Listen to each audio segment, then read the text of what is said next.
as the chaplain supervisor was touring us new residents through the hospital, one of the beepers went off. And I remember looking at Randy, the supervisor, and saying, which one's the blue beeper? And Randy said, well, that's the code team. You have to go. Now, again, if you've seen your hospital dramas, you know that the code team is the team with the crash cart and the paddles and the doctors and the nurses and everyone yelling, clear. What they don't show on TV is there's a chaplain on the code team as well, and you don't get paddles, you don't get to do something, which is a lot of what people like to do when they're anxious. They like to take charge and do something. Your job as a chaplain is to sit with the family right outside the door. You can hear everything going on behind you and just wait and see what happens. About 2 or 3 minutes later, I'm standing in an intensive care waiting lounge with 12 screaming people. One lady was just headbutting the wall. Like if this is the wall, her head was just pounding against the wall in a rhythm. One person was throwing up in a trash can.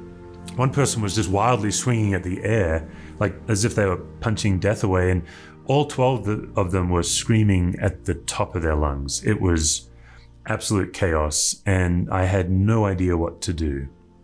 What do you do when you don't know what to do? That's the question I had to ponder. Anytime I'm in a situation where I don't know what to do, I get really anxious because when I don't know what to do, I just naturally feel stupid.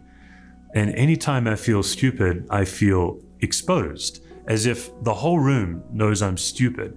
And so I find myself having to compensate for this feeling of not knowing what to do.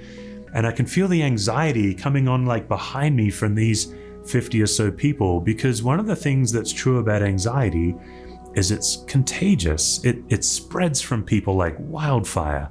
So these 12 people, of course, are in shock. I'm anxious as this young chaplain, and I can feel the anxiety like creeping over my back from these family members.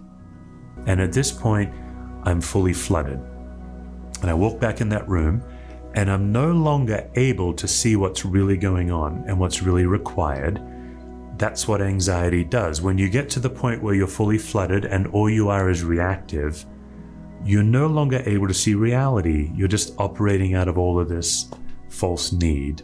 So I'm not proud of this, but I spent time trying to hustle a grieving family about 2 hours before they were ready in to visit their late mum.